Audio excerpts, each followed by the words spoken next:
अल्लाह ने मजहब में जो कुव्वत और ताकत रखी है, वो कुव्वत और ताकत दुनिया के किसी हथियार के अंदर नहीं है।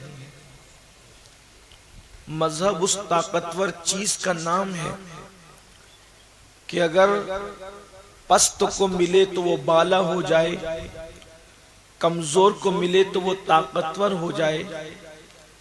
हमेशा इस बात को याद रखिएगा, हथियार इंसान को ताकतवर नहीं करते, हथियार कमजोर इंसान का या बहादुर इंसान का सहारा बनते हैं मगर ताकतवर नहीं करते। लेकिन मजहब वो है जो कमजोरों को ताकतवर कर देता है, खौफजदा लोगों को बेखौफ कर देता है, पस्त लोगों को बुलंद कर देता है, अदना को आला कर देता है। मजहब सलाहियतों को बामे उरूज पर पहुंचाता है। मजहब की बहुत कीमत है, मजहब की बहुत अहमियत है। अगर मजहब बचाने के लिए इंसान को अपनी जान तक देना पड़ जाए तो मजहब बचाने के लिए जान देने का सौदा भी बड़ा सस्ता सौदा है। याद रखिए, इसीलिए हमारे जो अस्लाफ थे उनके नजदीक अपने घर से ज्यादा, अपने नसब से ज्यादा, अपने माल से ज्यादा, अपनी औलाद से ज्यादा अगर कोई चीज कीमती थी तो मजहब और ईमान कीमती था। इसीलिए आये करीमा में अल्लाह तबारक व ताला ने यहूद को जवाब देते हुए हजरत याकूब अलैहिस्सलाम के विसाल के वक्त के वाक़े को हिकायतन बयान फरमाया है। और फिर अल्लाह इरशाद फरमाता है, देखो एक नबी दुनिया से जा रहे हैं, एक नबी दुनिया से तशरीफ ले जा रहे हैं, तो जाते जाते उनके जहन में क्या चल रहा है, जाते जाते उनके जहन की फिक्र क्या है। हर इंसान दुनिया से जाता है, जहन के अंदर एक फीलिंग होती है। दुनिया से जाने वाला इंसान अगर माल छोड़ करके जा रहा है तो जहन के अंदर ये चलता है कि मैंने माल कमाया, मेरे बाद इस माल का वारिस कौन किस तरीके से होगा, तकसीम किस तरीके से होगा, मामलात किस तरीके से होंगे। गर्ज के बड़े बड़े लोगों को देखा गया कि लोगों के जहन के अंदर एक फिक्र है, मकान किसके हवाले, दुकान किसके हवाले, कारोबार किसके हवाले। लेकिन आओ अल्लाह वालों की फिक्र देखो, हजरत याकूब अलैहिस्सलाम के हवाले से अल्लाह तबारक व तआला अहले किताब को जवाब देते हुए उनके वाक़े को हिकायतन बयान फरमा रहा है। इरशाद होता है, अम कुंतुम शुहदा, क्या तुम इस बात के गवाह नहीं हो और तुम्हें ये बात पता नहीं है क्या, इज़ हदरा याकूब अल मौत, जब हजरत याकूब अलैहिस्सलाम दुनिया से तशरीफ ले जाने लगे। ये याकूब अलैहिस्सलाम कौन है? अल्लाहु अकबर, इब्राहीम अलैहिस्सलाम के हकीकी और सगे पोते हैं और यूसुफ अलैहिस्सलाम के वालिद हैं। और अल्लाह ने इनको जो है 11 बेटों से नवाजा था। अल्लाह तबारक व तआला ने जो है इनको 12 बेटों से नवाजा था। हजरत यूसुफ अलैहिस्सलाम गुम हो गए थे, 11 बेटे बचे थे, बाद में विसाल से पहले वो भी मिल गए। और फिर पोते पोतियां, नवासे नवासियां, इतना बड़ा कुंबा हुआ कि हजरत याकूब अलैहिस्सलाम को सूफिया ने अपने लबो लहजे में एक कई टहनियों का दरख्त कहा, बल्कि कुरान मुकद्दस की तफासिर में भी उनको 12 टहनियों वाला दरख्त से तशबीह दी गई। हजरत याकूब अलैहिस्सलाम को बहुत कसीरुल अयाल हुए और अल्लाह ने उनको उम्र भी बड़ी तवील अता फरमाई। लेकिन याकूब अलैहिस्सलाम, अब आप अंदाजा करें याकूब कौन? बादशाह के बाप थे, नबियों के बाप थे, अंबिया के बाप थे। अल्लाह अकबर, उन्हीं का लक़ब इसराइल है और सारे अंबियाए बनी इसराइल उन्हीं की औलाद के अंदर हुए हैं। लेकिन जब दुनिया से जा रहे हैं तो अल्लाह उस वाक़े को बयान फरमा रहा है कि जब याकूब अलैहिस्सलाम दुनिया से तशरीफ ले जाने लगे तो अपने बेटों को जमा फरमाया, अपने पोतों को, पोतियों को, नवासों को, यानी कि अपने अहलो अयाल को जमा किया। और उनको जमा करने के बाद उनसे एक सवाल किया, माता बुदून मिन बादी, तुम मेरे बाद किसकी इबादत करोगे, मेरे बाद तुम किसकी इबादत करोगे, तुम खुदा किसको मानोगे, तुम रब किसको मानोगे, यानी तुम किस मजहब पर रहोगे। पता चला एक बाप को दुनिया से जाने से पहले इसकी फिक्र होनी चाहिए कि मेरे बाद मेरी औलाद मेरे मजहब पर रहेगी कि नहीं रहेगी, मेरे मसलक पर रहेगी कि नहीं रहेगी। अल्लाह अकबर। और फिर याकूब अलैहिस्सलाम की तरबियत देखो, हजरत याकूब की औलाद ने जवाब क्या दिया। ये नहीं कहा कि हम अल्लाह की इबादत करेंगे, ये नहीं कहा, ये नहीं कहा जमीन और आसमान के पैदा करने वाले की इबादत करेंगे, बल्कि क्या कहा, उन्होंने कहा कि हम उसकी इबादत करेंगे, नाबुदू, उसकी इबादत करेंगे। किसकी? इलाह का, जो आपका खुदा है। अल्लाह नहीं कहा, क्या कहा? जो आपका खुदा है, वो इलाह आबाई का, और वो आपके बाप दादाओं का खुदा है। और फिर आगे फिर नाम ले लिया, इब्राहीमा व इस्माइला व इसहाक, आपका और आपके बाप दादाओं का खुदा है, हम उसकी इबादत करेंगे। और फिर कहा कि हम मुसलमान हैं, हम सब मुसलमान हैं। अल्लाह अकबर। अब बात पता चली नंबर 1 कि हजरत याकूब अलैहिस्सलातु व तस्लीम ने जो है, अल्लाह अकबर, पूछा कि इबादत किसकी करोगे। यानी फिक्र तो ये थी कि मेरे बाद मेरी औलाद मेरे मजहब पर रहेगी कि नहीं रहेगी, लेकिन औलाद की तरबियत क्या की थी। यानी हम रब को जो मानते हैं, जो रब को मानते हैं, किस तरह से मानते हैं, हम अंबिया के जरिए से मानते हैं। तो सच्ची तौहीद ये है, खुदा वो है जो आपका रब है और आपके आबा व अजदाद का रब है। पता चला सच्ची तौहीद ये है कि अल्लाह का नारा यूं ना लगाया जाए कि हम अल्लाह वालों को नहीं मानते, सिर्फ अल्लाह को मानते हैं। कुरान की तौहीद ये है कि मानेंगे उसी खुदा को, लेकिन उसके नेक बंदों के जरिए से।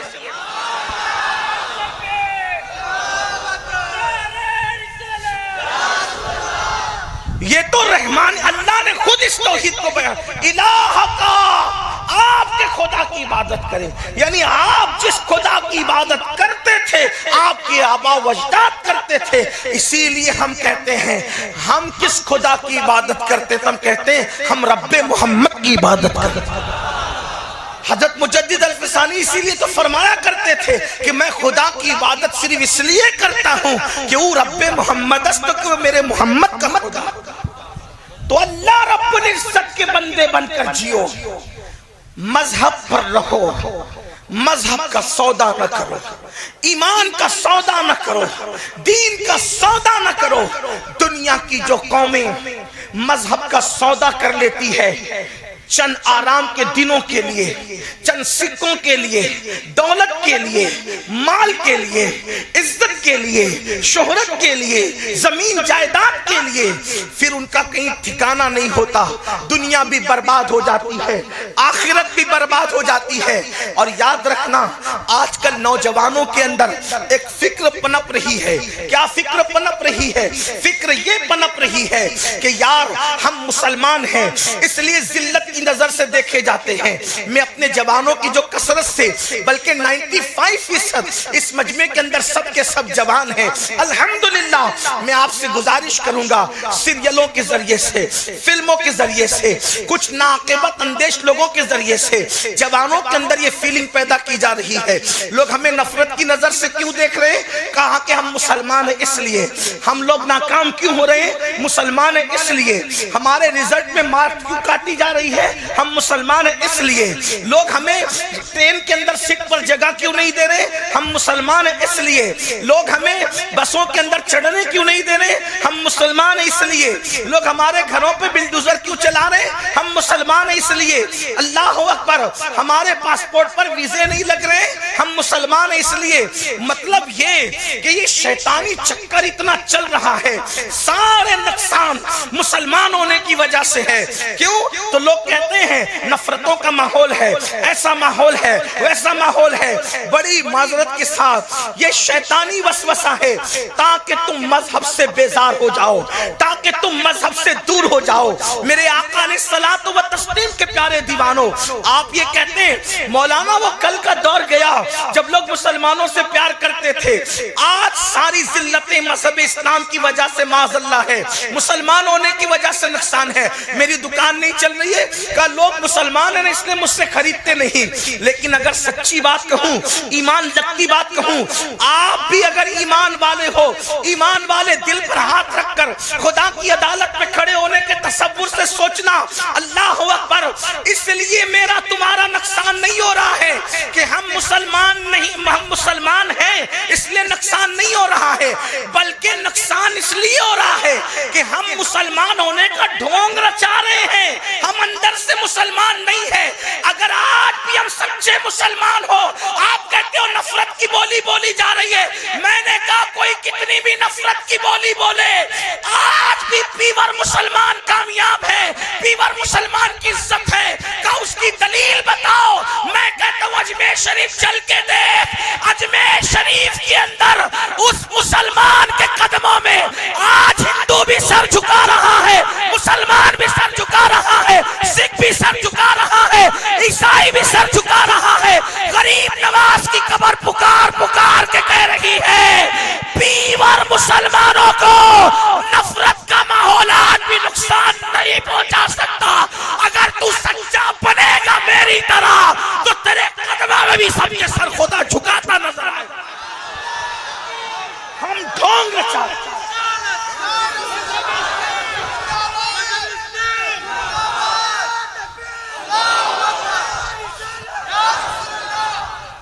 हम मुसलमान होने का ढोंग रचा रहे हैं, इसीलिए कुदरत जलील करने लगी। अगर हम सच्चे मुसलमान बने, क्या गरीब नवाज के खिलाफ नफरत की बोली नहीं बोल रहे लोग? बोल रहे हैं, लेकिन फर्क क्या पड़ रहा है? फर्क क्या पड़ रहा है? तो पीवर मुसलमान को आज भी कोई नुकसान नहीं है, पीवर मुसलमान को आज भी कहीं जिल्लत नहीं है, लेकिन हमने मुसलमान होने का ढोंग रचाया। मैं बड़ी अगर बुरा लगे अल्फाज तल्ख हो तो मैं क्यों ढोंग रचाना कह रहा हूं। ढोंग रचाना, ढोंगी उसको कहते हैं, है नहीं और बने उसको कहते हैं ढोंगी। जैसे कोई जोगी है नहीं और बने तो कहेंगे ढोंगी, कोई सूफी है नहीं और बने तो कहेंगे ढोंगी, कोई पीर है नहीं बने तो कहेंगे ढोंगी, कोई आलिम है नहीं बनेंगे तो कहेंगे ढोंगी। तो जो अंदर से मुसलमान न हो और वो ढोंग रचाए, आप कहेंगे ये क्या हुआ? एक मुसलमान कौन होता है? मुसलमान का कीदा है अल्लाह देख रहा है। मुसलमान का इन्नल्लाह काना अलैकुम रकीबा, अल्लाह हर हालत में देख रहा है। अब मुझे बताओ, जब अब्बा देख रहा है तो सिगरेट नहीं पीते, तो अल्लाह देख रहा है तो जिना करने की हिम्मत लाते कहां से? दो ही नजरियात हो सकते हैं, एक तो अल्लाह नहीं देख रहा, एक नजरिया ये हो सकता है कि अल्लाह नहीं देख, फिर जो चाहो कर लो, अल्लाह नहीं देख रहा है, जो चाहो कर लो। लेकिन इस अकीदे के साथ जीना कि अल्लाह नहीं देख रहा है, ये तो कुफ्र है, काफिर हो गए, मुसलमान ना रहे। और फिर अल्लाह देख रहा है, फिर जिना का अड्डा, अल्लाह देख रहा है, फिर शराब का अड्डा, अल्लाह देख रहा है, फिर किसी औरत पर पाप की नजर, अल्लाह देख रहा है, फिर सूद का धंधा, अल्लाह देख रहा है, किसी मर्द पर पाप की नजर, किसी लड़के पर कौमे लूत के अमल के हवाले से गंदी निगाह, अल्लाह देख रहा है। मस्जिदों का चंदा खा जाना अल्लाह देख रहा है, अल्लाह अकबर, मज़ारात पर खुराफात करना अल्लाह देख रहा है, बिदातों को रिवाज देना अल्लाह देख रहा है, सुन्नतों को पैरों तले कुचलना। मुझे नहीं लगता कि कोई इस तसव्वुर से जिए कि अल्लाह देख रहा है और फिर वो गुनाह करे। अगर अल्लाह देख रहा है उसके बाद भी वो गुनाह करता है, तो फिर मुझे बताए कि फिर मुसलमान होने का मतलब क्या है? मुसलमान होने का मतलब क्या है, जब अब्बा देख रहा है, पीर देख रहा है, अरे अब्बा और पीर को तो छोड़ो, अगर पब्लिक देख रही है, सीसीटीवी कैमरे की जद में है, तो हम कोई ऊंची हरकत नहीं करते, कोई गलत हरकत नहीं करते, और सारे जराइम कर रहे और अल्लाह देख रहा है। कौन सा अकीदा है, कौन सा नजरिया है? पता चला दुनिया जो दुश्मन बनी है इस वजह से नहीं कि हम मुसलमान हैं, हम मुसलमान नहीं रह गए इसलिए लोग हमारे दुश्मन बने हैं। और याद रखना, दुश्मन भी कुदरत बनाती है और दोस्त भी कुदरत बनाती है। हमारा अकीदा है, हमारा अकीदा है, हम किसी के चमचे नहीं हैं कि सियासी लीडरों की आवाज में आवाज मिलाकर आपको थपकियां दे। हम तो जब वक्त आता है तो उनकी भी बखिया उधेड़ लेते हैं, और जब आपसे मुखातिब होते हैं तो फिर आपसे भी बात करते हैं। हमें किसी से कोई बात नहीं, लेकिन हकीकत ये दोस्त और दुश्मन अल्लाह बनाता है। खैर ही व शर ही मिन अल्लाह ताला, हमारा अकीदा है, शर और खैर उसी की तरफ से, हकीकी मुअस्सिर वही है। ये और बात है कि अदब के लहजे में शर के बारे में डायरेक्ट उसकी तरफ निस्बत नहीं की जाती, लेकिन अकीदा यही है कि मुअस्सिर हकीकी सिर्फ अल्लाह है। इसको गौर करना, अगर पत्ता भी हिले, पत्ता तो भी अल्लाह हिलाता है, यानी हवा नहीं हिलाती। तवज्जो करना, ये अपना अकीदा है, हवा नहीं हिलाती। अगर अल्लाह पत्ता हिलाना ना चाहे तो आंधी भी ना हिला सके, और अगर वो हिलाना चाहे तो बगैर हवा के भी वो पत्ता हिलता हुआ नजर आए। ये अकीदा है। अगर मुसलमान हो तो जरा इसको भी सीखे, हमें इसको सीखना चाहिए। दवा शिफा नहीं दे सकती, अगर अल्लाह न चाहे तो फिर लुकमान हकीम का दिया हुआ नुस्खा भी आपके कोई काम नहीं आ सकता। तो बहुत वाज़ेह तौर पे बहुत खुली खुली बात करता हूं, अगर अल्लाह शिफा देना ना चाहे तो हकीम लुकमान का नुस्खा भी काम ना आए। बल्कि और बढ़ के बात कह दूं, हकीम लुकमान के बारे में तो इख्तिलाफ है कि वो हैं क्या, लेकिन जिस पर पूरी उम्मत का इत्तेफाक है कि वो नबी भी हैं, रसूल भी हैं, उलुल अज़्म पैगंबरों में से हजरत मूसा। अगर अल्लाह ना चाहे तो नुस्खा मूसा भी शिफा नहीं दे। उठाएं हदीस, एक मर्तबा हजरत मूसा बीमार हुए, अल्लाह ने से कहा मौला मैं बीमार हो गया, क्या करूं? इरशाद होता है फुला जड़ी बूटी लो और पी लो, पीते शिफा होती है। शिफा हो गई। कुछ दिनों के बाद फिर बीमार पड़े, सोचा कि अल्लाह से क्या पूछना, नुस्खा तो पता चल गया। अब उसी जड़ी बूटी को उठाया और पिया, यानी कि पहले नुस्खा रब था और अब नुस्खा मूसा है। अब पूछा नहीं क्योंकि अल्लाह ही ने बताया था। सिर्फ आपको समझाने के लिए मैं इतनी बात कर रहा हूं, वरना मेरा उन्वान ये नहीं है। उन्वान मुझे किसी और जगह तक आपको खुद भी पहुंचना और आपको पहुंचाना है बहुत जल्दी। अपनी मर्जी से पी लिया, मर्ज बढ़ गया। अपनी मर्जी से पी लिया, मर्ज बढ़ गया। उसकी मौला पहले तो शिफा हुई थी, अब मर्ज बढ़ा क्यों? तो कहा मूसा आपने क्या समझा कि वो जड़ी बूटी शिफा देती है? शिफा तो हमारी मर्जी में रखी हुई, जो पहले शिफा दे रही थी वही फिर बीमारी का सबब बन गई। तो ये हमारा बुनियादी अकीदा है। कोई उस पर कितना भी कुछ करे तो मोहब्बत और नफरतें अल्लाह पैदा करो। बल्कि हदीस पाक है, हदीस कुदसी है, इरशाद होता है कि लोगों के दिल हमारी दो उंगलियों के दरमियान है जैसा कि उसकी शान है। बल्कि हदीस में चुटकी के अल्फाज है, लोगों के कुलूब, लोगों के दिल अल्लाह रब्बुल इज्जत के दस्ते कुदरत में है। इरशाद होता है कि जिस तरफ हम चाहते हैं मोहब्बत के लिए फेर देते हैं और जिस तरफ चाहते हैं नफरत के लिए फेर देते हैं। तो नफरत और मोहब्बत कुदरत पैदा करती है। जब हम सच्चे मुसलमान होते हैं तो दुनिया हमारे कदमों में झुकती है, और जब हम चीटिंग कर रहे होते हैं, जब हम मक्र कर रहे होते हैं, जब हम फरेब कर रहे होते हैं, तो फिर अल्लाह दुनिया की दूसरी कौमों को हमारे मुकाबले में खड़ा करती है और खड़ा करके हमारी ताकत के गुरूर को खाक में मिलाती है। और ये भी उसकी हिकमत है। अल्लाह इसलिए हमें दुश्मनों को हमारे सामने खड़ा करता है ताकि किसी नासे की नसीहत की वजह से तू नहीं पलट रहा है तो दुश्मन के खौफ को मुसल्लत करके कहा जाता है अब तो पलट जा। उसकी एक मिसाल बताऊं, जब गौसे पाक रज़ी अल्लाह ताला ने बड़ी मेहनत की, ये 5वीं सदी की बात है। 5वीं सदी हिजरी में आप पैदा हुए, 6ठी सदी हिजरी में आपने पर्दा फरमाया। तकरीबन कमोबेश 90 साल की उम्र तक आपने अल्लाह के दीन की खिदमत की, यानी 90 साल की आपने उम्र पाई। और अगर दीन की खिदमत जोड़ने तो वो तकरीबन 70 साल बनती है। उन सालों के अंदर आपने जो मेहनत की है, दीन को जिंदा किया है, पूरी दुनिया के अंदर इस्लाम का गलगला हो गया। सलाहुद्दीन ने बैतुल मक़दिस भी फतेह कर लिया और सल्जुकियों का जवाल भी अपने उसका खात्मा हो गया, जवाल का खात्मा हो गया। जमीन पे जो जन्नत बनाई गई थी, उस जमीनी जन्नत का, आर्ज़े जन्नत का वो फितना भी खत्म हुआ। नशे वाले मजहब का भी खात्मा हुआ। सब की जड़ें कट गई। इस्लाम इस्लाम इस्लाम का गलगला हुआ। अभी गौस पाक के पर्दा फरमाने को चंद साल नहीं गुजरे थे कि उम्मत के बादशाह बिगड़े, उम्मत के मालदार बिगड़े, उम्मत के दौलतमंद बिगड़े। ये बात याद रखना, उम्मतें बिगड़ती है दौलतमंदों से, उम्मतें सुधरती भी है दौलतमंदों से। ये नुक्ता याद रखना। मैं बात इस पर आगे इंशाअल्लाह अर्ज करूंगा, अल्लाह की तौफीक रही तो। बिगाड़ उम्मत में जो होता है वो दौलतमंदों की वजह से, सुधार भी होता है दौलतमंदों की वजह से। तो बहरहाल लोग बिगड़े। कैसे बिगड़े? एक एक मालदार के घर में, बगदाद के मालदार के घर में 300-300 औरतें शराब पिलाने वाली होती थी और 800 लड़कियां गाना गाने वाली होती थी। और यहूदी, नसरानी, मुशरिकीन अपने घर में लाला कर रखते थे और उनके साथ बदकारी करते थे। कोई किसी की सुन नहीं रहा था।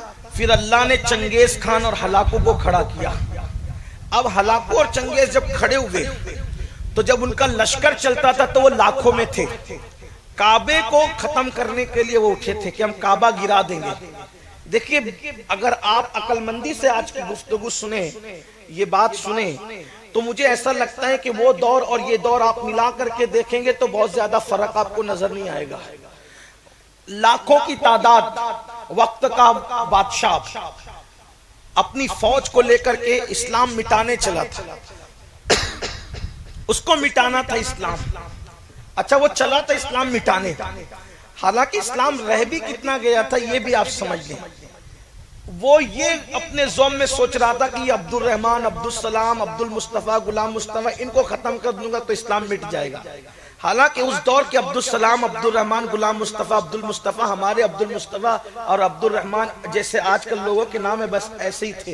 यानी नाम तो बड़े बड़े थे और ऊंची दुकान और फीका पकवान, नाम बड़े हैं। मुसलमानों जैसे नाम है लेकिन मुसलमानों जैसे काम नहीं। कोई काम मुसलमान जैसे आज हम रह गए, आप और हम हैं। कितने मुसलमान हैं जो खुश दिली के साथ, खुश दिली की बात कर रहा हूं, खुश दिली के साथ पूरी ज़कात रमजान शरीफ के अंदर वक्त से पहले निकालते हैं। कितने मुसलमान हैं? उंगलियों पे गिन लेना। करोड़पति लोग, अरबोपति लोग, कोई नहीं निकालता। चंद है उंगलियों पे जिनको आप गिन सकते। उसके बाद रोजे कितने लोग रखते हैं उसका आप सर्वे करो। नमाज कितने पढ़ते उसका सर्वे करो। फिर औरतों पर नजर डालने से कितनों की आंखें बची हुई है। मैं तो ये कहता हूं किसी को देखने की और सर्वे करने की जरूरत नहीं, अपने आप में डूब के हम खुद सोचे कि हम क्या करते हैं।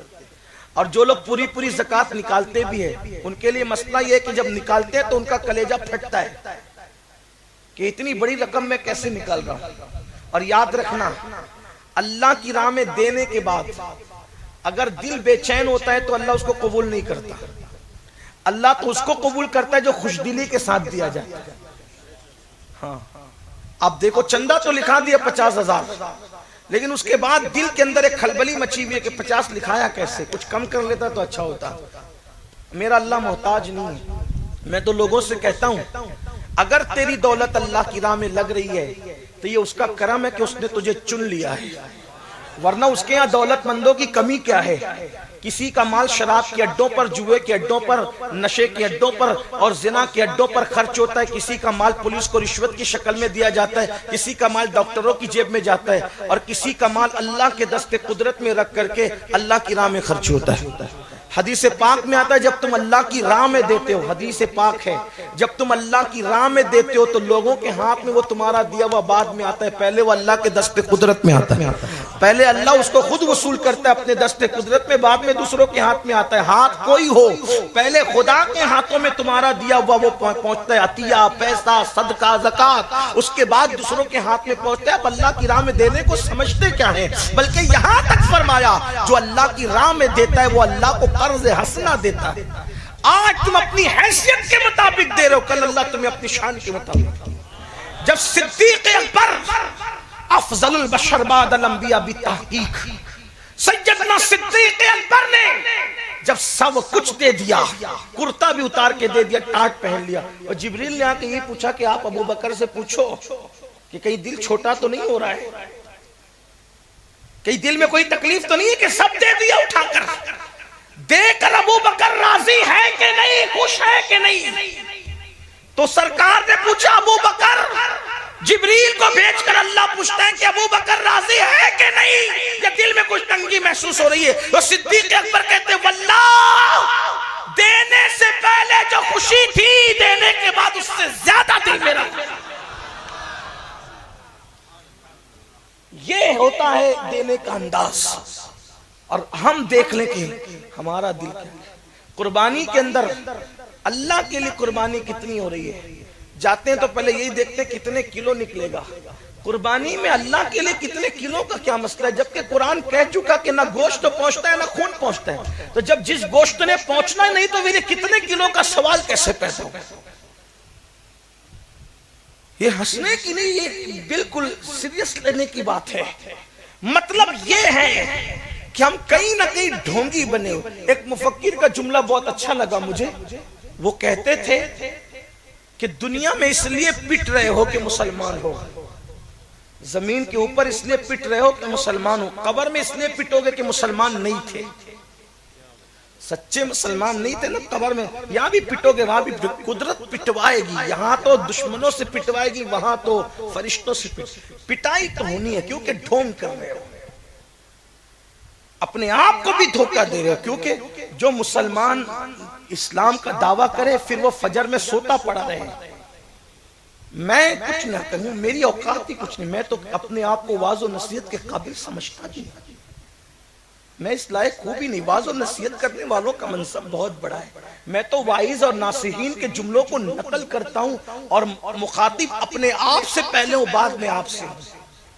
अल्लाह के रसूल अलैहिस्सलाम फरमाते जो मुझसे इश्क का दावा करे, आइए जरा हदीस के कठेरे में अपने आप को खड़ा करके देखें, हम कौन हैं?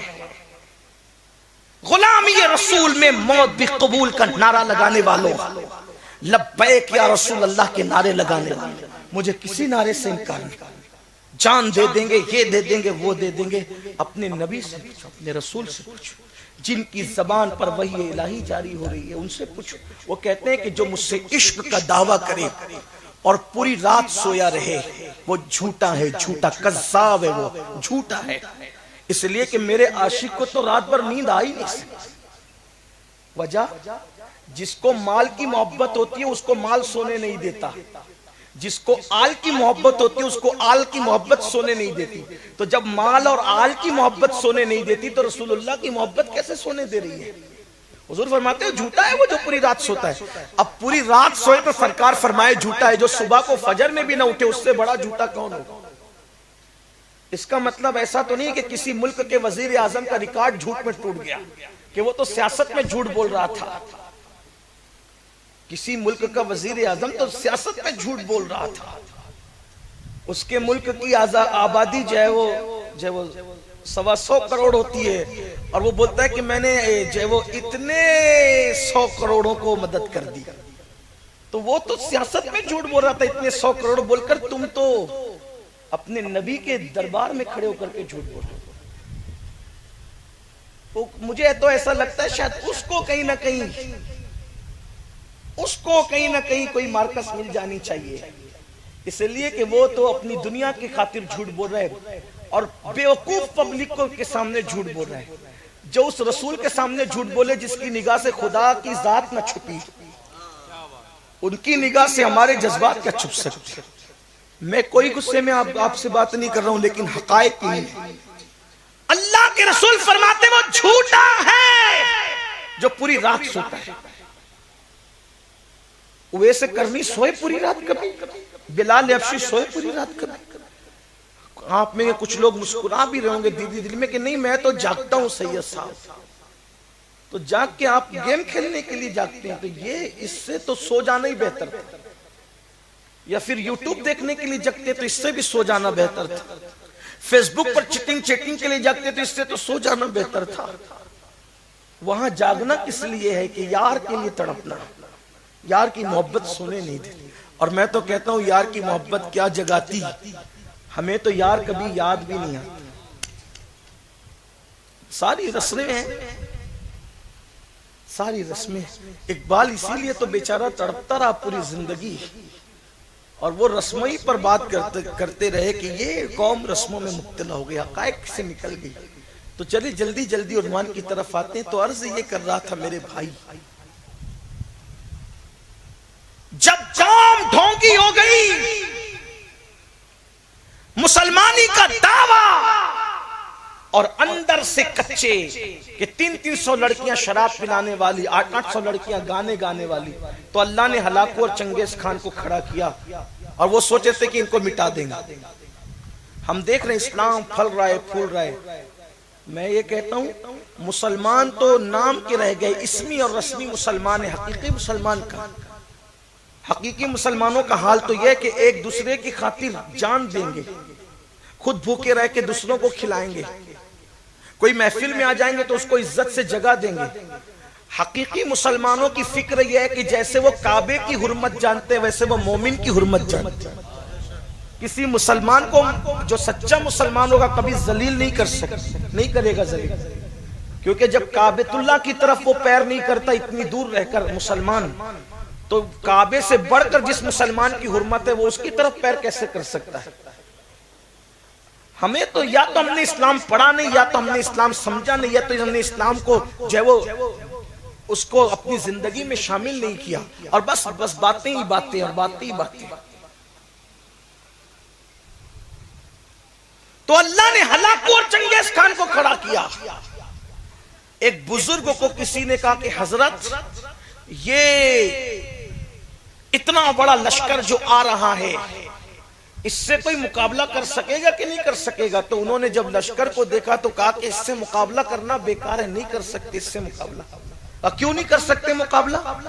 तो कहा कि इनके सरों पर औलिया अल्लाह और रिजालुल गैब और फरिश्ते मुझे नजर आ रहे, अल्लाह के बरगज़ीदा बंदे इनके सरों पे नजर आ रहे, उनकी रूहें नजर आ रही और मलाइका नजर आ रहे। तो कहा वो क्या कहते? तो कहा वो इनसे पुकार पुकार कर कहते ऐ काफिरो, उनको तो काफिर थे ही, कहा ऐ काफिरो, इन फासिकों और फाजिरों का किस्सा तमाम कर दो, खत्म कर दो इनको।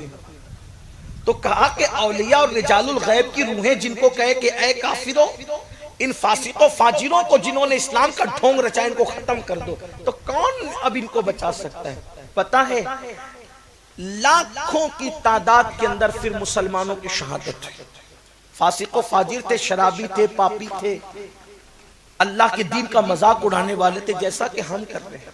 और एक बात ये भी, हम जितने चाहे जतन कर लें, जितने चाहे जतन कर लें, अगर हम नहीं सुधरते और अंदर से मुसलमान नहीं बनते, अल्लाह का खौफ जैसा कि हुजूर चाहते थे वैसा अपने दिल में पैदा नहीं करते, वही रातों को गंदी फिल्में, वही रातों को गंदी पिक्चरें, वही सीरियलों का माहौल, वही घर की बहनों को बेपर्दा घूमने की इजाजत, वही बीवी को बेपर्दा घूमने की इजाजत, वही बेटी को जीन्स और टी शर्ट पहनाने का तस्वुर, वही शादियों के अंदर हराम और नाजायज काम, कहीं डीजे, कहीं हल्दी की रस्म में नाजायज काम, कहीं पर रत जगह की रस्म में नाजायज काम, कहीं पर अल्लाह अकबर बारात के नाम पर नाजायज और हराम काम, कहीं पर मज़ारात पर हाजिरी के नाम पे नाजायज और हराम काम, यानी सब ये करते रहे। तो इस वक्त हम दुनिया के जो हालात देख रहे हैं इससे बदतरीन हालात पैदा हो सकते, कहीं पनाह नहीं मिलेगी, क्योंकि कुदरत का दस्तूर है, ये सुन्नत इलाहिया है। जब लोग खुदा के दीन का मजाक उड़ाते हैं तो फिर कुदरत उनको कटवाती है। लेकिन फिर सुनो, जब कटने वाले कट गए, तबाह होने वाले हो गए, खून बह गया दजला के अंदर, कहीं किसी को पनाह नहीं मिली, तो फिर मुसलमान पलटे अल्लाह की तरफ, तौबा किया, रुजू किया, रोए धोए, गुनाहों पे माफी मांगी। मकसद तो यही था कि तुम अगर अल्लाह वालों की बातें सुनकर नहीं सुधर रहे हो तो फिर दुश्मन को खड़ा किया। तो अब पलटे लोग, पलटे तो क्या हुआ पता है, एक दुबले पतले आदमी की वजह से वो सारे लोग जो इस्लाम मिटाने निकले थे, काबा तोड़ने निकले थे, वो खुद ही सब मुसलमान हो गए। एक दुबले पतले आदमी, यानी बड़े बड़े बादशाहों की तलवारें, मैं जो शुरू में बात मैंने की थी वो यहां आ रही है। बड़े बड़े बादशाहों के हथियार जिनको खत्म ना कर सके, अच्छा अगर वो हथियार काम भी करते तो वो काफिर कटते, लेकिन एक मोमिन के मजहब के जज्बात ने वो काम किया कि काफिर न कटे, उनका कुफ्र कट गया। और इस्लाम के नजदीक काफिर को काटना बड़ा कमाल नहीं है, इस्लाम के नजदीक कुफ्र को काटना ये बड़ा कमाल है। क्यों? इसलिए कि काफिर कटता है तो उसका किस्सा तमाम हो जाता है, लेकिन अगर किसी का कुफ्र कटता है तो फिर वो ऐसा मोमिन बनता है कि तीन तीन बर्रे आज़मों पर इस्लाम फैलाने का और इस्लाम का परचम लहराने का वो सबब बन जाए। इसलिए इस्लाम कुफ्र के काटने की बात करता है। तो देखो, अब एक पक्का मोमिन, सरकार गौसे पाक की औलाद में का एक बंदा, अल्लाह उनको इशारा देता है, गौसे पाक उनको इशारा देते हैं, और फिर उनको ये हुक्म होता है कि तगुदार खान जो हलाकू का बेटा था उसके पास जाओ, उससे बात करो।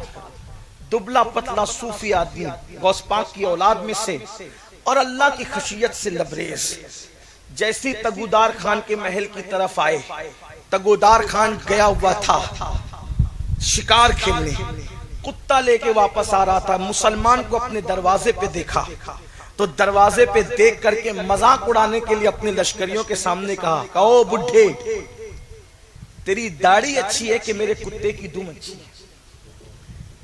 अब तवज्जो करना, खुदा भेज रहा है इशारा देके, गैबी इशारे पर, गौसियत माब रूहानी इशारे पर भेज रहे हैं उस मुसलमान को। मैं तो बस यही कहता हूं, जिस दिन मुसलमान बन जाए, इनकलाब आने में उतनी भी देर नहीं है जितनी कल के सुबह में आने में देर है, इंशाअल्लाह। इकबाल ने कहा था, ये सुबह जो कभी फरदा है कभी है इमरोज, ये सुबह जो कभी फरदा है कभी है इमरोज, नहीं मालूम के होती है कहां से पैदा, वो सुबह जिससे लरसता है शबिस्ताने वजूद, होती है बंदे मोमिन की अज़ा से पैदा। जब किरदार अजान देने लगे तो फिर इनकिलाब की सुबह तुलू होने में ज्यादा टाइम नहीं लगता। तो कहा बुड्ढे, काफिर तो फिर काफिर है, उसका लहजा ऐसे ही होगा, और फिर वह भी हलाकू चंगेज खान की औलाद, हलाकू और चंगेज खान की औलाद खान साहिबी थी ना। वो कहा के ओ बुड्ढे, तेरी दाढ़ी अच्छी है कि मेरे कुत्ते की दुम अच्छी है। गौस पाक का लाडला था, अपनी जात के लिए बदला लेना ये तो कुत्तों का काम है।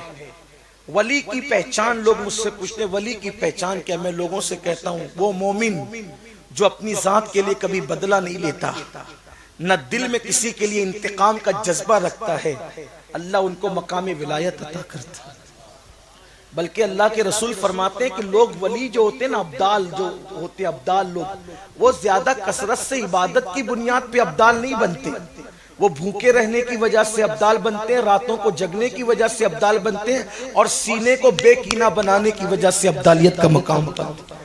अब्दाल की पहचान ये है कि वो दुश्मनों से वैसे ही प्यार करता है जैसे वो अपने दोस्तों से प्यार करता है। ये अब्दाल लोग होते, वो कभी किसी को बद्दुआ नहीं देते। बहुत बड़ी बड़ी बड़ी बातें हैं, क्या क्या बातें जिक्र की जाए, और हर इस्लाम का सफा इतना खूबसूरत है, अगर उसको खोल दिया जाए तो लोग इस्लाम के दामन में पनाह लेने पे मजबूर हो जाए। तो कहा कि तेरी दाढ़ी अच्छी है कि मेरे कुत्ते की दुम अच्छी है। आपने जवाब दिया, तगुदार खान,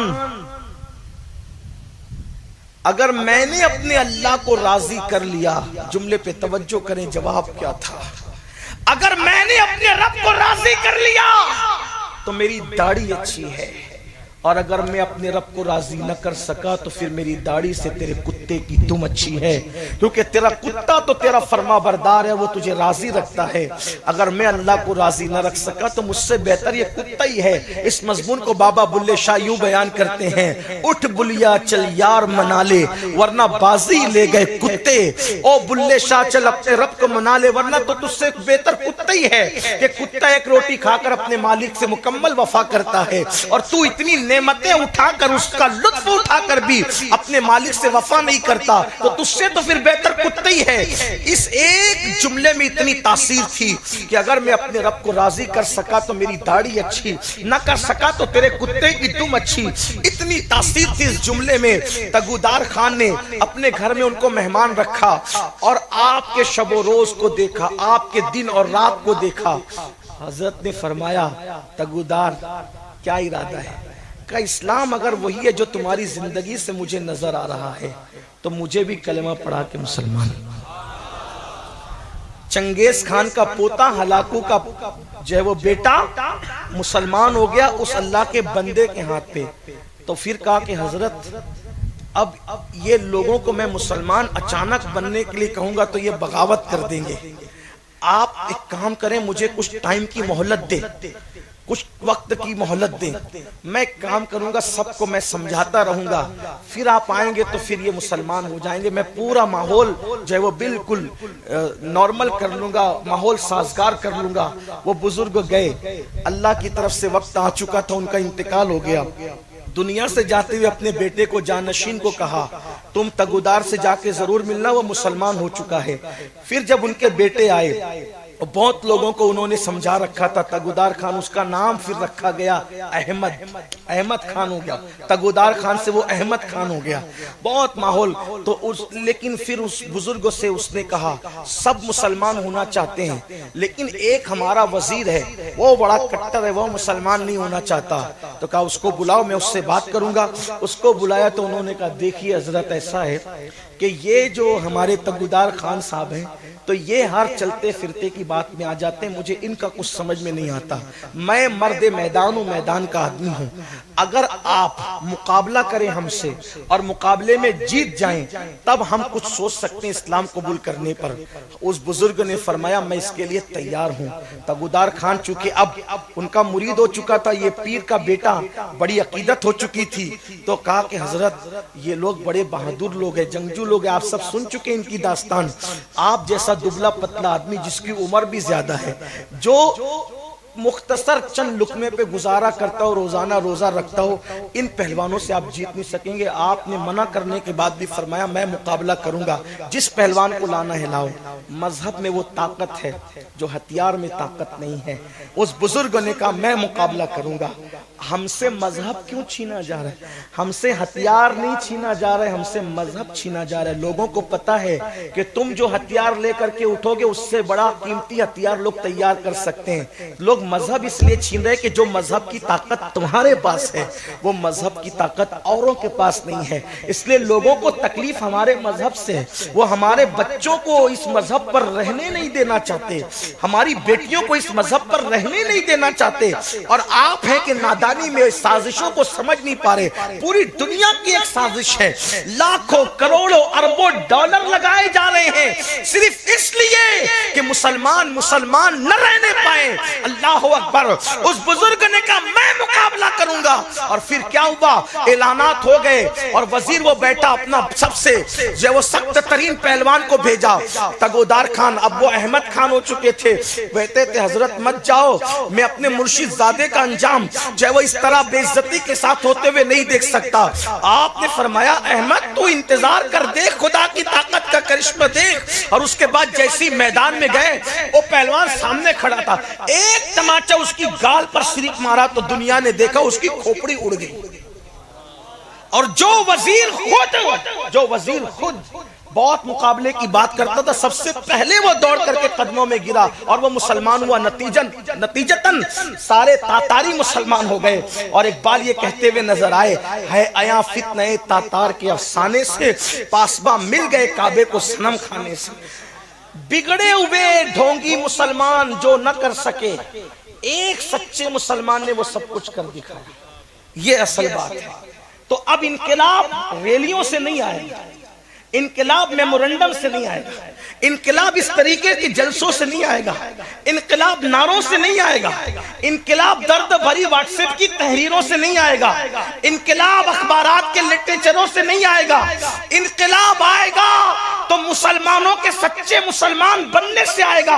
हमें सच्चा मुसलमान बनना होगा, वो मुसलमान जो मस्जिद से कभी गैर हाजिर होने का तसव्वुर न कर सके, वो मुसलमान जो अपनी दौलत का कभी गलत इस्तेमाल न कर सके, वो मुसलमान जो कभी आंखें फोड़ना तो गवारा कर ले लेकिन किसी औरत की तरफ पाप की आंख उठाना गवारा न करे। अल्लाह अकबर। जब ऐसे किरदार के मुसलमान बन जाएंगे, वक्त का फिरौन तगुदार खान की तरह कदमों में सरेंडर होने पे मजबूर हो जाए।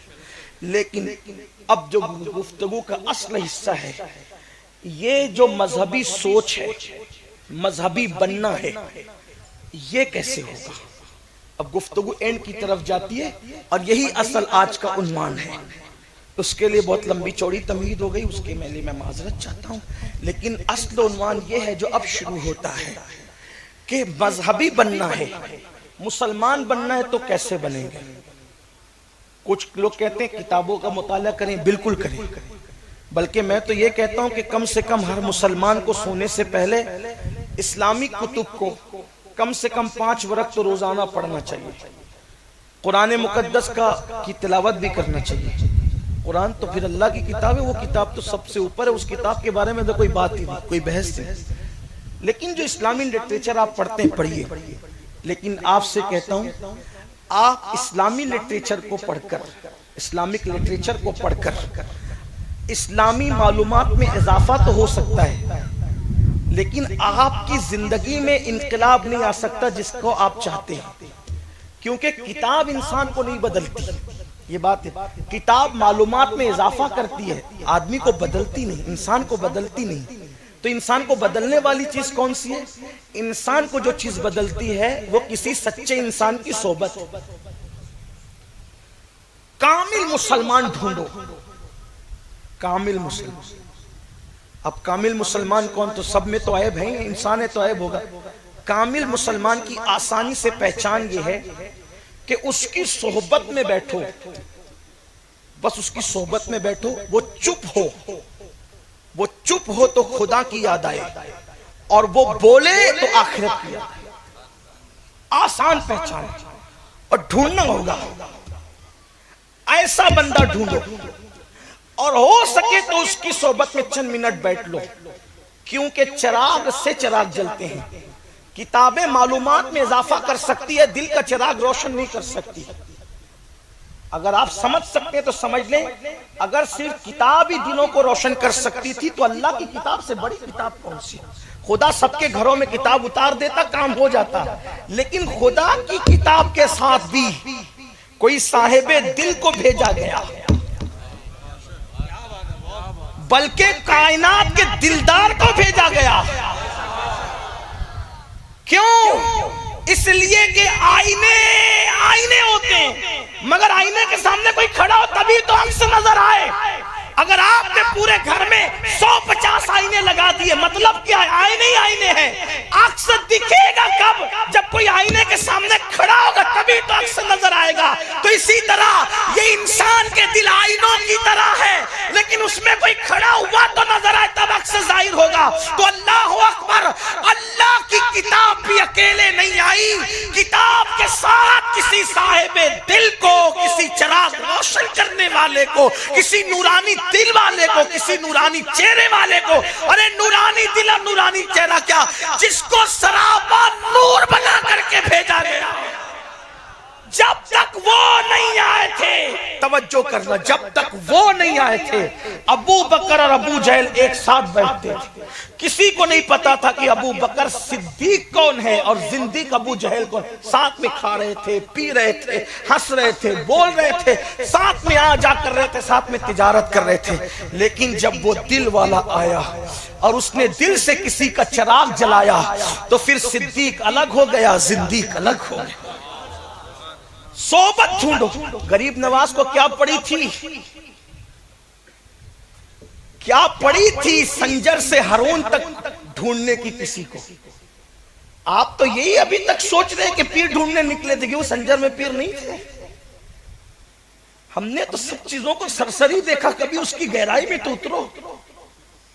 गौसे आजम को क्या जरूरत थी गिलान से निकलकर बगदाद तक पहुंचने की, किसी अबू सईद मखजूमी को क्यों ढूंढ रहे थे आप।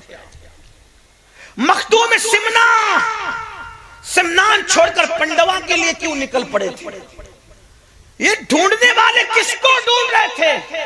तो चूंकि आप कहेंगे कि चले वहां भी पीर थे तो उससे भी तो दिल रोशन होता, मैंने कहा नहीं। असल में चिराग जितना बड़ा होता है उसको रोशन करने के लिए उससे बड़े चिराग की जरूरत होती है। हाँ, ये भी खास बात है, तभी वो अपनी पूरी शान के साथ रोशन। छोटा सा कोई चिराग भी अगर चिंगारी लगा दे तो जल जाएगा, लेकिन शान के साथ रोशन नहीं होगा। उसके लिए फिर कोई बड़ा चिराग चाहिए। तो ढूंढो किसी ऐसे अहले दिल की, अल्लाह वाले की सोबत ढूंढो, तलाश करो। अब आप देखें, मैंने कहा था ना कि मालदारों से तबाही आती है। लोग कहते हैं कल हम बादशाह थे, आज हम फकीर है। हमारे बादशाह लोग जो सुधरे हुए थे ना, मालदार लोग सुधरे हुए थे। हर बादशाह को देखो, जो सुधरा हुआ बादशाह है वो किसी न किसी का सोबत याफ्ता आपको नजर आएगा, इसीलिए वो सुधरा हुआ है। जो सोबत नहीं पा रहे, देखो अकबर के बारे में देख लो। अकबर ने किसी अल्लाह वाले की सोबत में नहीं बैठा हुआ, अंजाम क्या हुआ आप देख रहे हैं। अभी अकबर के बारे में बात करने का वक्त नहीं, लेकिन आप देख रहे हैं क्या क्या नहीं किया उसने। सूरज को सजदा किया, दरियाओं को सजदा किया, दरख्तों को सजदा किया, एक दीन इलाही बनाया उसने नाम निहाद, पूरा मजहब की शक्ल बिगाड़ी। और जो कुछ किया आपको पता है, शायद मैंने कभी तस्करा भी किया है। लेकिन शाहजहां को सोहबत मिली मीर मियां साहब की सोहबत। शाहजहां खुद आकर बैठता था मीर मियां साहब के कदम और बैठकर। आजकल तो क्या है, पहली बात तो अल्लाह वालों को ढूंढते नहीं, और कोई अल्लाह वाला भूला भटका चला आए तो उसके पास बैठ के कुछ सुनना भी नहीं चाहते। सोचते ये क्या बोलेगा, इसको क्या कुछ नहीं सुनना। बल्कि अल्लाह वालों से तो सुनने की बात नहीं। सूफिया तो यहां तक फरमाते हैं अल्लाह वालों की पहचान यह है कि सिर्फ उनके साथ उठने बैठने लगो तो दिल बदलने लगता, सिर्फ बैठो उनके पास। लेकिन याद रखना, कीम शरीफ वालों, बहुत बड़े आस्थाने के बहुत बड़े बुजुर्गों के कदमों में बैठे हो, बहुत आसानी से ऐसे लोग नहीं मिलेंगे। मेकअप तो है ये सब, अमामे का मेकअप, चादरों का मेकअप, खूबसूरत टोपियों का मेकअप, तराश खराश दाढ़ियों का मेकअप, लेकिन वो दिल वाले बेस इतनी है जितना आप उंगलियों पे गिन सकते हो, बहुत जल्दी से नहीं मिलेंगे। और उनकी पहचान यही है, वो जब मिलेंगे तो उनकी नजर आपके तोहफे पे नहीं होगी, ना आपके तोहफे पे होगी, ना आपके तोशे पे होगी। उनकी नजर आपके माल पर नहीं होगी, उसकी नजर आपके हाल पे होगी। वो आपकी गलत बात की कभी तायीद नहीं करेगा, वो तुम्हें टोकेगा, और तुम्हें टोकने वाला पसंद नहीं है।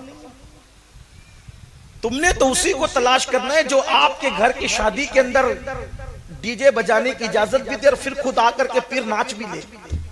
तुम्हें तो वो चाहिए, बुरा मत मानना। अभी आते आते मेरे भाई हाफिज अब्दुल रहीम साहब फरमा रहे थे, एक गांव शहर का नाम लेकर के एक नौजवान तंजीम से जुड़ गया, तो उसने कहा कि मैं शादी में डीजे नहीं लगाऊंगा।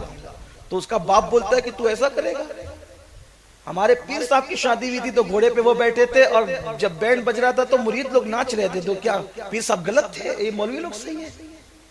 ये सुन, हम किसी पीर के मुखालिफ नहीं, अल्लाह की इज्जत की कसम बुजुर्गों के कदमों में बैठ के कहते हैं, सच्चे पीरों की जूतियां उठाने को हम अपने मुकद्दर की महराज समझते हैं। कोई सच्चा तो हो, हमारे सामने अगर कोई ढोंग करेगा तो हमने कैसे बर्दाश्त करना है। और लोग जो हम लोगों से बिलखुसूस फकीर से सगे बारगाह गौसियत से कुछ चिढ़ रखते हैं, तो कहीं ना कहीं ये दुख है लोगों को कि हम आपकी खुशी की नहीं बात करते, अल्हम्दुलिल्लाह मेरे रब का करम है, उसकी तौफीक है, इस पर कोई घमंड नहीं है। उसकी तौफीक से, उसके महबूब के करम से और उसके महबूब के महबूब बेटे सरकार गौसियत माप की इनायतों से हम बोल आते हैं, किसी की परवाह नहीं करते। तो आपको ऐसा बंदा चाहिए जो आपकी हर गलती पर आपकी तारीफ करे। अगर आप सूद का धंधा करते हैं तो वो तोड़ मरोड़ करके आपको हलाल करके पेश करे, यानी सूअर को बकरा बनाकर पेश करे, आपको ऐसा बंदा चाहिए। शराब को शरबत बनाकर पेश करे, आपको ऐसा बंदा चाहिए। फिर देख लो ईमान का अंजाम क्या है। बीवी करने निकलते हो तो इतने नखरे करते हो, ये पसंद नहीं वो पसंद नहीं। जो शरीके हयात है, जिसने जिंदगी में काम आना है, उसके लिए इतनी एहतियात है। जिस पीर ने हाथ पकड़ करके रसूलुल्लाह तक ले जाना है आखिरत में, उसके लिए इतनी बेहतियाती कि नाचने वालों का भी हाथ पकड़ लिया, दामन पकड़ लिया, गाने वालों का भी दामन पकड़ लिया, शरीयत का मजाक उड़ाने वालों का भी दामन पकड़ लिया। नहीं, शरीयत मुकद्दम है, हुज्जत है सब पर। हम कभी शरीयत मुताहरा से कदम बाहर नहीं निकाल सकते, और जो निकाले, इमाम हुसैन ने मिजाज दिया, जो शरीयत से तजावुज करेगा, अगर सहाबी रसूल का बेटा भी होगा तो उसको कबूल नहीं किया जाएगा, जूते की नोक पे रखा जाएगा। ये हुसैनी फिक्र है। किसी की जिंदगी पे दीन नहीं परखा जाएगा, दीन की कसौटी पे लोगों की जिंदगियां परखी जाएगी। तो बात दूर न निकले तो अर्ज कर रहा था, किसी अल्लाह वालों की सोहबत पकड़ लो, उससे सुनो, नहीं कुछ सुनते उसके पास बैठो, सोहबत जिंदगी बदलती। इसीलिए रसूलुल्लाह के सहाबी हाजी भी थे, लेकिन हम उनको हाजी नहीं कहते। क्यों? इसलिए कि बड़े टाइटल के जब आ जाता तो छोटा टाइटल नहीं लगाया जाता। वो हाजी भी थे। और आजकल तो लोग प्लेन से हज करते, वो तो पैदल हज किया करते, और उनका हज ऐसा हज था जिस हज में रूहानी। लेकिन उनको किसी को अलहाज अबू बकर सिद्दीक नहीं कहते। सिद्दीक अकबर सिर्फ आलिम नहीं थे, बल्कि आलाम उम्मत थे। उम्मत में अल्लाह ने जो इल्म सिद्दीक अकबर को अता किया था, जैसे उनकी सहाबियत मुनफरिद है, वैसे उनका इल्म भी मुनफरिद है। आप कहेंगे वो क्यों? अब अगर आप समझना चाहते हैं तो उन्वान तो ये नहीं है, लेकिन आपसे कह देता हूं उनका इल्म क्यों सबसे मुनफरिद है। तो याद रखना, जो रसूलुल्लाह की जितनी मारिफत रखता है, उससे बड़ा आलिम कोई नहीं होता। आलिम इंसान मारिफत मुस्तफा की बुनियाद पे बड़ा होता है। तब मेरे आका फरमाते, सबका ईमान एक पलड़े में रखा जाए, और अबू बकर का ईमान एक पलड़े में रखा जाए, तो सबके ईमान पे अबू बकर का ईमान भारी पड़ेगा। तो क्यों? क्योंकि जितना अबू बकर नबी से करीब थे, उतना किसी को करीब होने का शरफ नहीं। ये है खुसूसियत सिद्दीक। तो उनका इल्म सबसे ज्यादा था, लेकिन हम उनको अल्लामा अबू बकर, मुफ्ती अबू बकर नहीं। क्यों? हम उनको कहते हैं सहाबी रसूल। मतलब ये है कि सहाबी से बड़ा कोई टाइटल नहीं, और जब ये टाइटल सबसे बड़ा टाइटल है तो ये सहाबी बना किससे? सोहबत से। तो रसूलुल्लाह की सोहबत की जो हैसियत और जो शान है, वो ना अल्लामा में है, ना मुफ्ती में है, ना नमाजी में है, ना हाजी में है, ना गाजी में है। सबसे बड़ी अगर कोई डिग्री है तो वो सहाबियत की है, और वो सोहबत से मिली। तो पता चला अगर सोहबत से बड़ी कोई चीज होती तो अल्लाह अपने महबूब के असहाब को वो टाइटल देता, लेकिन सोहबत से बड़ी कोई चीज नहीं। बल्कि आपको बताऊं, अल्लाह वालों की सोहबत में बैठना, अल्लाह वालों की सोहबत में बैठना अल्लाह ताला की हमनशीनी की तरह है। ये हमनशीनी कहा कह रहा हूं चूंकि मलफूजात में है। अल्लाह वालों ने अपने कहा कि अगर कोई अल्लाह के, हालांकि अल्लाह के साथ कोई क्या बैठ सकता है, हमनशीनी कहते हैं साथ में बैठने को। तो अल्लाह वालों के साथ बैठना गोया के अल्लाह तबारक व ताला के साथ बैठने की तरह, जबकि अल्लाह ताला तो उठने बैठने से पाक है। लेकिन ये सिर्फ समझाने के लिए कि खुदा की हमनशीनी की। अब इससे आपको सोबत पता चलना चाहिए। तो बस जो बात अब एंड की तरफ पहुंचती, जितने सुधरे हुए मालदार लोग, बादशाह लोग आपको मिलेंगे, वो किसी न किसी का सोबत याफ्ता। शाहजहां को ले लें, अब थोड़ा शाहजहां को बयान कर दो, आपको पता चलेगा। मीर मियाँ साहब की सोबत याफ्ता था, उनकी कुटिया में जाकर के शाहजहां बैठते थे, सुनते थे, बैठते थे, उनके मलफूजात सुनते थे। लेकिन शाहजहां जब जब आए, कभी मीर मियाँ साहब खड़े नहीं हुए। क्यों खड़े नहीं हुए पता है? भाई जो लेने आया खड़ा उसको होना है, देने वाले ने कब खड़ा? कभी खड़े अपनी चटाई पर अपने कद, और वो भी कद। अच्छा, शाहजहां हिंदुस्तान का बादशाह होकर के मीर मियाँ साहब के कदमों में बैठता था। आजकल के मालदारों को तो कदमों में बैठना भी नहीं, इसलिए कि उनको दीन की अहमियत ही नहीं पता। वो तो खुद अहले दीन को कदमों में अपने बिठाना चाहते, इसलिए वो दूसरों कदमों में बैठते। डॉक्टर इकबाल के बारे में हमने पढ़ा कि डॉक्टर इकबाल कभी उलमा और सादात के बराबर नहीं बैठे। पीर सैयद जमात अली शाह साहब के कदमों में एक मर्तबा इकबाल बैठे तो किसी ने, उन्होंने खुद कहा कि इकबाल बराबर में आके बैठ जाओ। कहा हजरत आप सैयद हैं, मैं आपके कदमों में बैठूंगा, आपके बराबर कैसे बैठ सकता हूं? तो उस वक्त इकबाल ने हंस के कहा हजरत आपके कदमों में रहने दो, ताकि कहीं आप बोल सको कि इकबाल तो मेरे कदमों में रहता है। बड़ों की बड़ी बात। आज के मालदार जो बिगाड़ पैदा हो रहा है ना, उन्होंने दीन सीखना नहीं। देख लो, कलमा पढ़ना नहीं आता, नमाज नहीं आती, वजू नहीं आता। इस तरह ये जो तसव्वुफ की और दीन की और मजहब की जो बहुत दकीक बातें हैं, ये तो बहुत दूर की बात है। जो आम बच्चों को आना चाहिए वो भी लोगों को नहीं आता। बैठते नहीं, बैठना भी नहीं चाहते, दीनदारों को ढूंढना नहीं चाहते। अच्छा ढूंढो उनको, उनके पास बैठो नहीं चाहते। मीर मियाँ साहब की सोबत में रहते थे, उसका असर ये था। और बचपने से ये सोबत में असर थी अल्लाह वालों की। क्या हुआ? जब जामा मस्जिद के संगे बुनियाद रखने की बात आई तो शर्त लगी। शर्त क्या थी?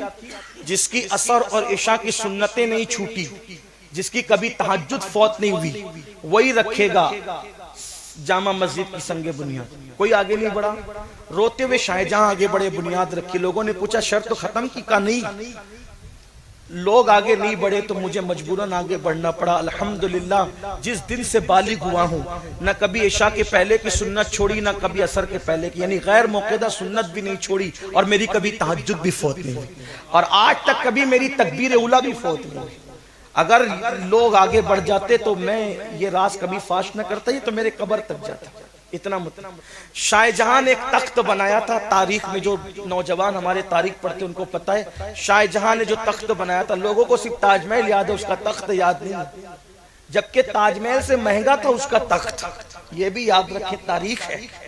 उसका तख्त का नाम था तख्त ताऊस, और वो तख्त ताऊस बरसों बना, और उसकी उस दौर की कीमत थी 7 करोड़। लोग हमें मुतासिर करना चाहते हैं, बैतुल माल के पैसे से रोजाना नए कपड़े पहन के, ये देखो फुला मुल्क के साहब रोज नया कपड़ा पहनते हैं। मैंने कहा लोगों की भीख पे पहना तो क्या पहना, हमें तो इससे बढ़ के तारीख पता है। हम चोर लोग के वारिस नहीं हैं। 7 करोड़ रुपये का, रुपया तो उस वक्त नहीं था, लेकिन 7 करोड़ जो भी सिक्का था, 7 करोड़ का तख्त बना। तवज्जो करना, 7 करोड़ का तख्त बना, और उस तख्त के इफ्तिताह के मौके के अब बादशाह बैठेगा उस पर। अब 7 करोड़ का तख्त पे जब बादशाह बैठेगा तो फिर वो कोई छोटी मोटी तकरीब तो नहीं करना, उसने बहुत बड़ी तकरीब की। बादशाह ने वजीरों को, अमीरों को, उलमा को, मशाइख को, सबको बुलाया, और जब पहला कदम रखा बादशाह ने उस तख्त पर, शाहजहां ने, तो खादिमों से कहा पानी लाओ, और उसी तख्त पे बैठकर बादशाह ने वुजू किया। 7 करोड़ के तख्त, जब पानी गिरने लगा तो जो इंजीनियर लोग थे बातें करने लगे अपनी मेहनत पर, तो पानी फिर रहा है। पानी गिर रहा था तो उन्होंने कहा पानी फिर रहा है, तख्त पे थोड़ी वुजू करते बैठ के। लेकिन बस वुजू जब मुकम्मल किया तो वहीं मुसल्ला बिछाया और नमाज शुरू की। नमाज के बाद सबसे मुखातिब होके कहता है, ये तकरीब इफ्तिताह थी तख्त की, नमाज का वक्त तो था नहीं, लेकिन तुम लोग परेशान हो कि मैंने नमाज क्यों पढ़ी। तो इतना कीमती तख्त देखकर मुझे फिरऔन और नमरूद का तख्त याद आ गया। इतना बड़ा तख्त देखकर मुझे फिरऔन और नमरूद का तख्त याद आ गया कि वो कीमती तख्त पर बैठकर क्या कहते थे, अना रब्बुकुमुल आला, कि मैं बड़ा रब हूं, मैं बड़ा रब हूं, मैं खुदा हूं। वो तख्त पे बैठ के अना रब्बुकुमुल आला कह रहे थे। तो मैंने सोचा उनकी मेरी बराबरी ना हो जाए, उन्होंने कीमती तख्त पे बैठ के क्या कहा, अना रब्बुकुमुल आला, और मैंने कीमती तख्त पे सर रख के कहा सुभान रब्बियल आला। ये सोहबत का असर।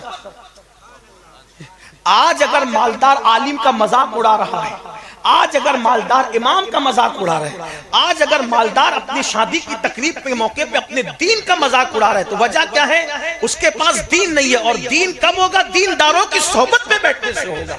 देखो शाहजहां को मीर मियां साहब की सोहबत मिली, फिक्र क्या बनी, तख्त उनके पास भी था, तख्त इनके पास भी था, लेकिन हजरत शाहजहां ने सुभान रब्बियल आला क्यों कहा, इसलिए कि किसी अल्लाह वाले की सोहबत की। आखिरी बात, बड़े बड़े बादशाह लोग भी ढूंढते थे अल्लाह वाले। अब ये उन्वान जो शुरू होता है, तो अब इसके बाद तसलसल है, कड़ियां हैं इस उन्वान की कि कौन किसकी सोहबत में रहा, लेकिन अब नहीं कहता, एक बात अस्कर के बात मुकम्मल करता हूं।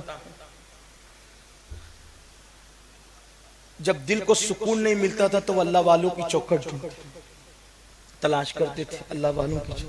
एक दिन हारून रशीद, बड़ा बादशाह, हारून रशीद बड़ा आदमी, बहुत बड़ा बादशाह, और हारून रशीद का सिलसिला नसब हजरत अब्दुल्ला इब्ने अब्बास से होते हुए हजरत अब्बास इब्ने अब्दुल मुत्तलिब को जा मिलता है। ये अब्बासी बादशाहों में से हारून रशीद एक दिन बेचैन हुए, बेचैन और बेकरार होने के बाद अपने वजीर से फजल से कहा, फजल बहुत तबीयत आजिज आ गई, उकता गई ये तबीयत, ये सब हुकूमत सल्तनत पैसे धेले ये वो, मैं चाहता हूं कि कोई अल्लाह वालों की सोबत में चल के थोड़ी देर बैठते हैं, सुकून मिलेगा। आप भी चाहते हो सुकून, अल्लाह वालों को ढूंढो। लेकिन एक बात ये भी बता दूं आपसे, अब आप अल्लाह वाले ढूंढने निकलेंगे तो सोचेंगे चलो जिसकी तकरीर अच्छी है वही अल्लाह वाला। याद रखना, जो रसूलुल्लाह वाला नहीं हो सकता वो कभी अल्लाह वाला नहीं हो सकता। हाँ, वरना मार्केट में तो मुकर्रिर बहुत है जो अल्लाह ही अल्लाह की सदा लगा रहे हैं और आपको परेशान कर रहे हैं। याद रखना, मैंने फिर कहा कि अल्लाह वाले वही है ना जो क्या कहते हैं, इलाह का व इलाह आबाई का। हम उस तौहीद को नहीं तस्लीम करते जो खुदा के महबूबों को छोड़। तौहीद तो वो है ना जो उसके नबियों के जरिए से माने। तो अर्ज ये कर रहा था कि फजल को कहा हारून रशीद ने, ये आखिरी बात है, इसी को सुन ले, बात मुकम्मल हो, चलो किसी अल्लाह वाले के पास चलते। फजल ने कहा हम यहाँ अल्लाह वाले किस किस को ढूंढ सकते हैं। वजीर था वो बहुत ज़हीन था, कहा ये लोग यहाँ पर हैं। चंद लोगों के नाम उसने फौरन पढ़ने शुरू किए और सबसे पहले वो ले गया हजरत सुफियान बिन उयैना के पास। सुफियान इब्ने उयैना के पास ले गया, कहा कि चलो वहां चलते। रात हो चुकी थी, जैसी दरवाजे पे दस्तक दी, पूछा कौन? का फजल, हारून रशीद का वजीर। तो कहा कि क्यों आए हो, क्यों आए हो? तो कहा कि बादशाह आए हैं आपके दरवाजे पर। तवज्जो करना, ये सुफियान इब्ने उयैना कोई छोटे मोटे आदमी नहीं, बहुत बड़े आलिम हैं, बड़े मुहद्दिस हैं। लेकिन सुनिए दिलचस्प बात, और मैं नकल कर रहा हूं, अभी आपको पता चलेगा अल्लाह वालों में और दूसरों में फर्क, कैसे फर्क करोगे। सुफियान इब्ने उयैना से कहा कि फजल आया है वजीर बादशाह का, और मेरे साथ बादशाह भी है। कहा अरे आप लोगों ने तकलीफ क्यों की, मुझे इत्तला कर देते, मैं खुद ही चला आता। हारून रशीद ने कहा ये वो जगह नहीं है जहां हमें जाना था। जो खुद हमारे आने की बात करे, जो खुद हमारे यहाँ आने की बात करे, वो आदमी मुझे नहीं चलेगा, ये हम गलत जगह। हालांकि सुफियान इब्ने उयैना कोई छोटे मोटे आदमी नहीं थे। ये भी इसीलिए आपसे कहता हूं अल्लाह वालों की एक अलामत ये भी है, दो आलम से करती है बेगाना दिल को, अजब चीज है लज्जत आशिया। कुछ लोग सूफी भी बनते हैं और वजीर के पास जाते हैं तो ऐसे फुदकते हैं जैसे उनको जन्नत का टिकट मिले। एक साहब अभी मुझे ट्रेन में मिले, मैं अहमदाबाद से भरूच आ रहा था, तो मुझे मिलने के लिए आए। दस्तबोसी करने के बाद उन्होंने मुझे 3 बार कहा, मैंने वो कह रहे थे मैं अमेरिका जा रहा हूं, मैं अमेरिका जा रहा हूं। अरे अमेरिका जा रहे तो जन्नत में जा रहा है, अमेरिका जा रहे तो मैं नहीं क्या करना है।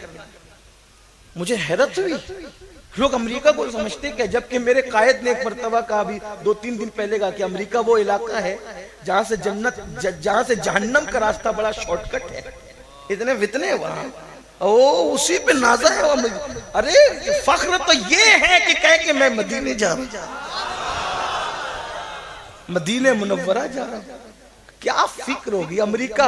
अच्छा वो हम जैसे लोगों को, गौस पाक के चौखट के सगाने बेहुनर जैसे लोगों से अमेरिका की बात करें, हमें तो गुस्सा आने लगता है। कभी कोई का तारुफ कराता है, ये मेरा वो फुला, इनकी फैक्ट्री है, मुझे गुस्सा आता है। अल्लाह की कसम उठा के कह रहा हूं, मुझे गुस्सा आता है। लोग कहते हैं इनकी फैक्ट्री, इनका बिजनेस, उसके बिजनेस से मैंने क्या करना? क्या इतना काफी नहीं है कि ये मेरे नबी का उम्मती है? इससे बड़ा एजाज उसके लिए क्या है? आप हमसे ये तारुफ कराते हो सिर्फ इस बुनियाद पे कि हम लोग मजहबी लोग हैं, मस्जिद मदरसे चलाने वाले लोग हैं। मैं तो अपने शहर में भी कहता हूँ, मेरे शहर के लोग कभी मुझसे शिकायत भी, शाकी भी होते हैं, मुझसे मोहब्बत भी बहुत करते हैं। इतनी मोहब्बत करते कि मुझसे ज्यादा मोहब्बत वो शायद किसी को नहीं देते शहर। मेरे शहर की अक्सरियत के लोग मुझसे इतनी मोहब्बत करते हैं, आपको इल्म भी होगा, लेकिन मुझसे शिकायत भी उनको रहती है। मैं उनसे यही तो कहता हूँ, मस्जिद मदरसे सेठों की वजह से नहीं चलते, मस्जिद मदरसे खुदा की मदद से चलते। हमारा ये नारा है, अदद कुछ नहीं है, सब कुछ अल्लाह की मदद है। और ना अदद होता तो फिर क्या होता? हमें अदद पे भरोसा नहीं, उसकी मदद पे भरोसा। और आपको भी कहता हूं, अपने आप को भी सुधारो। अल्लाह कुरान में फरमाता है कि जब तुम अपनी अदद पर, अपनी तादाद पर नाजा थे तो हुनैन में बता दिया अल्लाह ने, है ना? हुनैन में कदम उखड़ गए थे सहाबा के।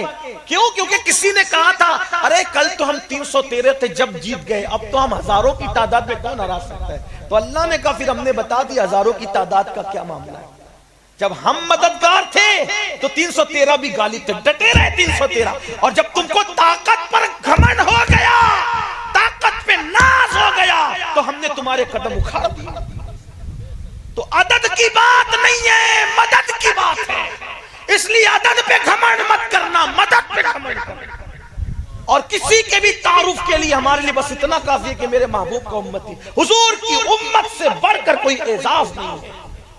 ये सबसे बड़ा एजाज है कि हम हुजूर के उम्मती हैं। वल्लाह वल्लाह, बादशाही उनके कदमों का धोवन है जो हुजूर के सच्चे उम्मती बन जाए।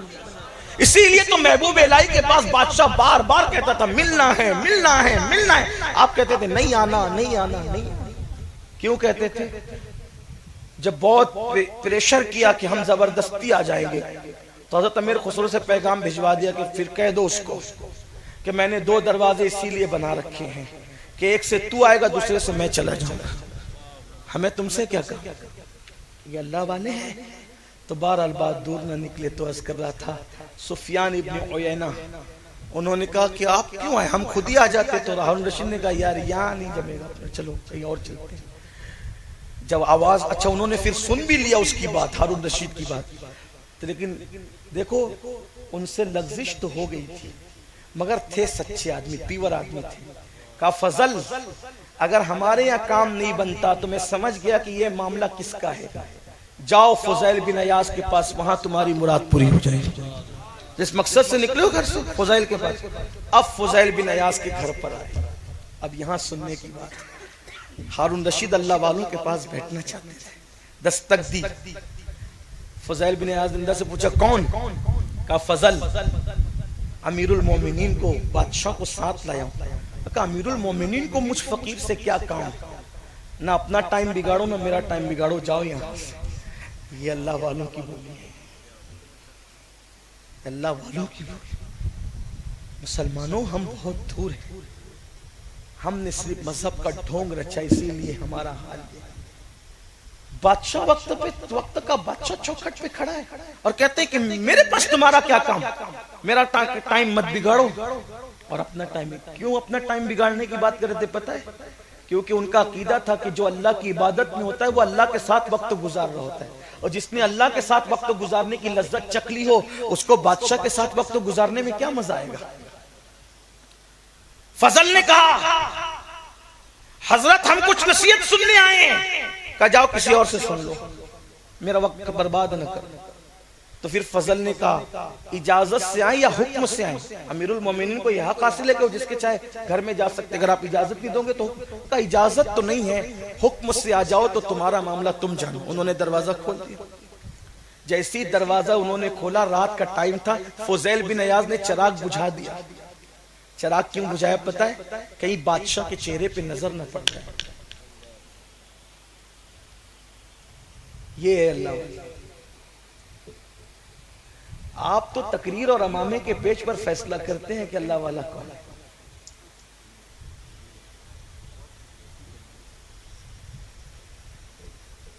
आप तो चमड़ियों पे फैसला करते हैं अल्लाह वाला कौन। कीमती जूते और जूतियों में फैसले होते अल्लाह वाला कौन नहीं। अगर खिताबत की कायनात किसी को अल्लाह वाला बना दे तो फिर कहा बातिला में बड़े बड़े खुतबा मौजूद। फुज़ैल इब्न अयास कह रहे हैं हमें क्या काम। और जब अंदर आ गए तो चिराग बुझा दिया कि बादशाह के चेहरे पे नजर न पड़े। एक मर्तबा हज़रत शेख ज़करिया मुल्तानी के शहजादे साबिर पाक से, हमारे मुर्शिद साबिर पाक से मिलने आए, गले लग गए। जब गले लगे तो साबिर पाक ने वो जुब्बा उतारा, कहा भाई दूसरा लाओ। उतारा, का इसको उस गरीबों में सदका कर। कहा हुजूर क्यों? कहा वो बादशाह के यहाँ नौकरी करता है, उसका जुब्बा मेरे जुब्बे से टच हो गया, इसलिए कि अब ये मेरे जिस्म पे नहीं रह सकता, ये सदका ही हो गई। कुछ चुगलखोरों ने सुना, जाके उनको लगा दिया। लेकिन वो लोग भी कितने सच्चे थे, सच्चे वली की औलाद थे। शेख ज़करिया मुल्तानी के बेटे थे। जब जिस किसी ने चुगली की ना, देखा साबिर को आपका जुब्बा उनके जुब्बे से टच हो गया तो सदका कर दिया। कहा उनका मनसब वही है जो उन्होंने किया, सही किया, उनको यही ज़ेबा था। कितने दूर थे वो लोग इन सब मकर फरेब से। फुज़ैल इब्न अयाज ने चिराग बुझा दिया, चेहरे पे नजर न पड़े बादशाह की। फिर क्या हुआ? बादशाह अंधेरे में आगे बढ़ता रहा। फुज़ैल इब्न अयाज के हाथ से बादशाह का हाथ टच हो गया। जैसे दोनों का हाथ टच हुआ, फुज़ैल इब्न अयाज ने एक आह खींची और कहा हारून कितना नर्म और नाजुक हाथ है तेरा, काश के ये हाथ जहन्नम की आग से बच जाता। इस जुमले में इतनी तासीर थी कि हारून के रोंगटे खड़े हो गए और उसकी आंख से आंसू निकल पड़े। हमारी तो घंटों घंटों की तकरीर किसी के दिल पे असर नहीं करती, हमारी तो आवाजें बैठ जाती है, लेकिन लोगों के दिल पे असर नहीं होता, इसलिए कि हम लोग खुद अमल नहीं करते। लेकिन उनके एक जुमले ने हारून के रोंगटे खड़े कर दिए। क्या? कितना नरम हाथ है तेरा, कितना नाजुक हाथ है तेरा, काश कि ये जहन्नम की आग से बच जाता। फुज़ैल इब्न अयाज़ी का जुमला अपने लिए, आपके लिए कहता हूँ, बोलो अपने हाथ भी कितने नरम नरम है, कितने खूबसूरत चेहरे हैं अपने, काश कि ये चेहरा जहन्नम की आग से बच जाता। लोगों औरों से नफरत करते करते क्या अपने आप से भी मोहब्बत करना भूल गए? अपने आप को जहन्नम के रास्ते पे डालकर रात रात भर चैन की नींद सो रहे हो, अपने आप को जहन्नम के रास्ते पे डालकर कह लगा रहे हो, अपने आप को जहन्नम के रास्ते पे डाल करके सुकून और इत्मीनान से हंस रहे हो। नहीं नहीं, 3-3 मर्तबा पेट भर के खाना खा रहे हो जहन्नम की राह पे डाल के। घर में दुनिया की आग लग जाए तो इतने दौड़ भाग करते हो, जहन्नम की आग में अपने आप को झोंक रहे हो, अपनी नस्लों को झोंक रहे हो। खुदारा ये नरम नाजुक जिस्म को बचा लो जहन्नम की आग से, बुझा दो जहन्नम की आग को, सजदों की ठंडक से बुझा दो, इश्क़ मुस्तफा की ठंडक से बुझा दो, तकवा परहेज़गारी की ठंडक से बुझा दो, खौफ खुदा के आंसुओं से बुझा दो। आओ आओ अपने इस जिस्म को जहन्नम की आग से बचा लो। हारून के रोंगटे खड़े हो गए और उसके बाद वो रोने लगा। आपने नमाज शुरू कर दी। हारून ने कहा कुछ नसीहत तो कर दो। सलाम फेर करके कहा अब नसीहत सुने, एक एक जुमला आबे ज़र से लिखने के काबिल। कहा कि बादशाह हारून रशीद, तुम्हारे दादा ने अल्लाह के रसूल से एक इलाके की हुक्मरानी और हुकूमत मांगी थी, तो अल्लाह के रसूल ने कहा था अपने चचा से, मेरे चचा किसी इलाके की हुकूमत न मांगो, अगर हुकूमत ही करना है तो अपने नफ्स पे हुकूमत करो, अपने आप को अल्लाह का पाबंद बनाओ। ये लोगों पर 1000 साल की हुकूमत से बेहतर है। अपने नफ्स पे हुकूमत, उसको कंट्रोल करो अल्लाह रब्बुल इज्जत के कानून के मुताबिक। फिर बादशाह ने कहा और कोई नसीहत कर दे। रोता जाता था और कहता था और कोई नसीहत कर दे। तो हजरत फुज़ैल बिन अयाज ने कहा, जो लोग नफसानी ख्वाहिशात में मुब्तला हो जाते हैं, अल्लाह तबारक व तआला ने उनके लिए जहन्नम की आग तैयार कर रखी है। और कोई नसीहत कर दे तो कहा, जब उमर इब्न अब्दुल अजीज को खलीफा बनाया गया तो उमर इब्न अब्दुल अजीज ने तजुर्बाकार लोगों को तलब करके पूछा, मुझ पर इतनी बड़ी जिम्मेदारी डाल दी गई है, मैं करूं क्या? तो एक बूढ़े ने कहा था, अमीरुल मोमिनीन, आपको करना यह है कि जो आपसे उम्र में बड़े हैं उनसे बाप जैसा सुलूक करना, जो बराबर हैं उनसे भाई जैसा सुलूक करना, जो छोटे हैं उनसे बच्चों जैसा सुलूक करना, बस आपको करना यह है। हारून तू भी बादशाह है, जो लोग अमीर हैं, जो बादशाह हैं, जो हुक्मरान हैं, कयामत के दिन उनकी रुसवाई ही रुसवाई है। एक बूढ़ी औरत भी अगर तेरी हुकूमत और सल्तनत में भूखी रह गई तो कयामत के दिन अल्लाह उसकी भूख के बारे में तुझसे पूछेगा। अल्लाह अकबर। फिर हारून रोने लगा, बहुत रोया, बहुत रोया।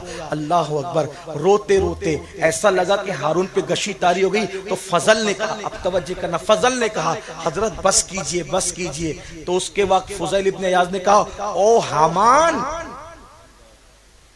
ओ हामान, तू नहीं बिगाड़ा इन लोगों को, तुम जैसे लोग बिगाड़ते हैं इन बादशाहों को, उनकी झूठी तारीफ कर करके। तो हामान के अल्फाज फजल पर कुछ गिरा गुजरे तो हारून ने कहा, तू बिल्कुल हामान की तरह है और मैं फिरौन की तरह। ये जो नसीहत कर रहे सही कर ले, सुन ले इस नसीहत को। उसके बाद हजरत फुज़ैल इब्न अयाज रज़ी अल्लाह ताला ने आखिरी जुमले हारून रशीद से ये कहे, हारून रशीद, एक दिन मौत आएगी, एक दिन मौत आएगी, जिस्म का रिश्ता रूहों से टूट जाएगा। अगर तुम अच्छा करोगे तो अच्छा पाओगे, बुरा करोगे तो बुरा पाओगे। तुमसे पहले भी लोग गुजरे, तुमसे पहले भी और तुम्हारे बाद भी लोग गुजरे। अल्लाह तबारक व तआला जालिमों से कभी मोहब्बत नहीं फरमाता। जब ये नसीहत की, आखिरत की फिक्र दिलाई और खूब उनको तकवे और परहेजगारी की बात की कि अल्लाह देख रहे, बहुत लंबा चौड़ा मजमून है। हारून बहुत रोता रहा। फिर रोते रोते कुछ इफाका हुआ तो कहा, हजरत आप पर कोई कर्ज बाकी हो तो मुझे कहे, आप पर कोई कर्ज? कहा, हाँ मैं बहुत बड़ा मकरूज हूं। हाय हाय, अल्लाह वालों की फिक्र दे, मैं बहुत बड़ा मकरूज हूं। का कितना? का मैं अल्लाह का कर्जदार हूं, जैसी मुझे उसकी इबादत करनी चाहिए थी मैं नहीं कर सका। का नहीं, मैं ये कर्जे की बात नहीं कर रहा हूं, मैं तो दुनियावी कर्जे की बात कर। अब भी यहां जुल्म कर रहा है, तवज्जो करें, अब भी यहां जुल्म कर रहा है। मैं तेरी जन्नत चाहता हूं, तू मेरी जहन्नम चाह रहा है। मैं तुझे सुधारना चाह रहा हूं, तू मुझे बिगाड़ना चाह रहा है। अब भी तू कहता है कि ये पैसे देने की बात कर। कहा नहीं, ये आप 1000 रख लें, ये मुझे विरासत में मिले थे और ये पीवर हलाल है, आप इसको चाहे जहां इस्तेमाल कर सकते हैं। फरमाया कि ले जाओ इसको, इसे ले जाओ, मैं तुम्हारा भला चाहता हूं, तुम मेरा बुरा चाहते हो, ले जाओ। और फिर कहा, अब मेरा वक्त बर्बाद न करो, जल्दी से यहां से निकल जाओ। दोनों को बाहर किया, दरवाजा बंद कर। तब हारून ने कहा, फजल देख, अल्लाह वाले ऐसे होते हैं। और वो फुज़ैल थे, फुज़ैल बिन अयाज। जब आपका विसाल हुआ तो अल्लाह वाले कहते थे, फुज़ैल नहीं गया दुनिया से, बल्कि खुदा का खौफ आज दुनिया से चले। हज़रत फुज़ैल बिन अयाज ऐसे थे। तो हमें भी अपने आप को बदलना होगा, दीनदारी, परहेजगारी। अब जब हम दीन खुद जानते नहीं तो दीन पर अमल कैसे करेंगे?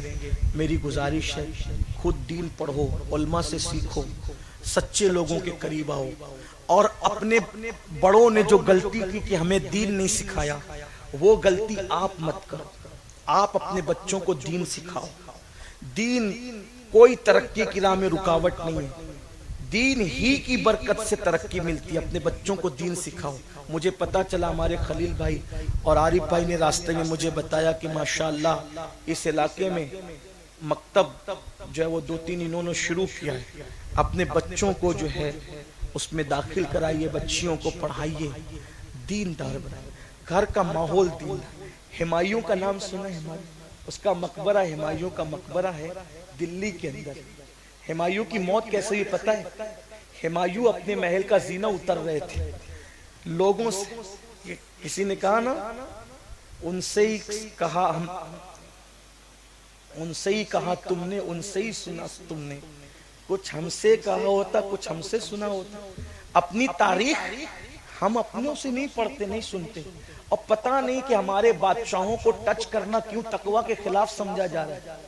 अगर बादशाह मुत्तकी है तो उसका तकवा हमें बयान करना चाहिए। हुमायूं जिसके मकबरे की बात की जाती है, देखिए गलतियां उनसे हुई, हम उनकी गलतियों की तारीफ नहीं करते, लेकिन जो अच्छा काम, हम ये थोड़ी कह रहे हैं कि मुगलों ने जो किया सब अच्छा किया, जो गलत किया हम उसको नहीं मानते। हम तो ये कहते ना कि हम अकबर की कोई बात नहीं मानते, बल्कि हमारी जमात के तो एक बहुत बड़े बुजुर्ग ने कहा कि हम ज़हीरुद्दीन बाबर वाले थोड़ी, हम तो मोइनुद्दीन वाले, हम ज़हीरुद्दीन वाले नहीं, मोइनुद्दीन वाले। बहुत प्यारी बात कही। हम मुगलों की कोई तारीफ नहीं कर, लेकिन जिन्होंने अच्छे काम किए बयान करना चाहिए नई नस्ल में कि वो बादशाह होकर जब इतने मुत्तकी हो सकते हैं तो आप भी मालदार होकर मुत्तकी हो सकते हैं। लोग क्या सोचते हैं, मालदार होकर दीन पे अमल करना मतलब आयब की बात, मालदार होकर अल्लाह वालों के साथ बैठना मतलब लोग हमें बैकवर्ड समझेंगे। तो सुनो हुमायूं का इंतकाल किस तरह। हुमायूं वो इंसान है मुगल बादशाहों के अंदर जिसने कभी अजान को सुनकर अनसुनी नहीं की, वो अजान का जवाब देते थे, और उनकी आदत थी कि जहां अजान की आवाज आई वहीं रुक जाती, आगे नहीं बढ़ते थे, अजान के इतना एहतराम करते थे। एक दिन जीना उतर रहे थे अपना आसा लेकर, और जैसे ही मुअज्जिन ने अजान शुरू किया वहीं रुक गए, और रुके तो अजान में इतना गुम हो गए कि ख्याल ही नहीं रहा कि मैं जीने पे खड़ा हूं, पैर फिसला, नीचे गिरे और शहीद हो गए। बादशाह का इतना तकवा था कि कभी अजान को सुन करके आगे कदम नहीं बढ़ा, जहां रहते थे वहीं रुक जाते थे। ये अल्लाह वालों की सोहबत की बरकत। तो अपने बच्चों को दीनदार बनाओ। सुन्नी दावत इस्लामी जैसी तहरीक, उलमाए अहले सुन्नत के मुख्तलिफ इदारे आपके दरमियान है, दीनदार अपने बच्चों को बनाओ। दीन की बरकत से यहाँ भी कामयाबी, वहां भी कामयाबी। और दीन ये इसलिए रस्मी नहीं, हकीकी जो दीन है जिसे देख कर लोग पुकार उठे कि यही निजात के लिए। वो मैं आखिरी बात कहने चला था, लेकिन दीन की बरकत बताऊं आपको, अगर आप इजाजत दें। एक बंदे का एक बंदा दोस्त, यानी एक काफिर, एक मुशरिक, या यूं कह ले कि एक यहूदी या ईसाई एक मुसलमान का दोस्त, उसने एक दिन अपने दोस्त से कहा यार तू मुसलमान हो जा। अब कैसी दोस्ती रही होगी दोनों में, एकदम फ्री थे, तो कहा तू मुसलमान हो जा। उसने कहा छोड़ यार, कौन सा मुसलमान बनूं, मैं शराब पीता हूँ तू भी तो पीता है, मैं गलतियां करता हूँ तू भी, मैं बदी करता हूँ तू भी करता है, सब तो मेरी जैसे तू, मैं कौन सा मुसलमान हो। वो मुसलमान था थोड़ा होशियार, उसने कहा नहीं कोई बात नहीं, हमें चलना है हज़रत जुनैद बगदादी से मिलने के लिए। हज़रत जुनैद बगदादी की खानका में गए, सुबह से लेकर शाम तक खानका में रहे। जब शाम को लौटने लगे तो उसने हजरत जुनैद के कदम पकड़ के कहा हजरत मुझे मुसलमान होना है, मुझे मुसलमान होना। मुसलमान हो गया, मुरीद भी हो गया हजरत जुनैद बगदादी का। तो उसने कहा मैंने कहा तो नहीं हुआ, और उन्होंने कहा भी नहीं, और मुसलमान हो गया। तो कहा जिस इस्लाम को तू पेश करता है ना, मुझे वो नहीं चाहिए, मुझे तो इस्लाम वो पसंद है जो मैंने जुनैद की जिंदगी में देखी। ये असल हमें इस्लाम पेश करना होगा ऐसे। इस्लाम ये गोश्त, मच्छी और टोपी और दो रकात जुमा की नमाज वाला इस्लाम, इससे किसी ने मुतासिर नहीं होना। इस्लाम तो वो है जो गरीब नवाज 90 लाख को कलमा पढ़ा है। आज 90 लाख हम एक कॉन्फ्रेंस में जमा नहीं कर सकते, पूरे हिंदुस्तान के सब लोग मिलकर भी 90 लाख कॉन्फ्रेंस में जमा नहीं कर सकते, जबकि यहाँ तकरीबन 30-35 करोड़ मुसलमान हैं, उनमें से 90 लाख जमा नहीं कभी हुए जमा। सारी खानकाएं मिलकर, सारे उलमा मिलकर, बल्कि सारे मकतबे फिक्र भी जो है मिलकर, तो नहीं कहता क्योंकि मेरे मसलक में उनसे मिलने की बात ही नहीं है। मेरे दादा मुर्शिद कहते हैं दुश्मने दी से कई, दुश्मने जान से कई बदतर है दुश्मन दीन का, दुश्मने जान से कई बदतर है दुश्मन दीन का, उनके मुनकिर से कभी उनका गदा मिलता नहीं। लेकिन बात कहने की अगर चलो बात 73 फिरके भी अगर सब अपनी अपनी मेहनत साथ कर लो तो भी 90 लाख जमा नहीं कर सकते। 90 लाख हिंदुस्तान में तुम जमा नहीं कर सकते। उन्होंने 90 लाख को कलमा पढ़ाकर ईमान की दौलत बता रहे कि सच्चाई में कितनी ताकत है। तो अपने बच्चों को मुसलमान बनाओ, सच्चा मुसलमान। किरदार में, गुफ्तार में तहरीक सुन्नी दावत इस्लामी से जुड़िए, अपने बच्चों को जोड़िए, जवानों को जोड़िए। अल्लाह ताला इस महफिल को कबूल करे। हमारे नौजवान जो यहाँ के लोगों ने प्रोग्राम किया, अल्लाह इन सब की खिदमत कबूल करे।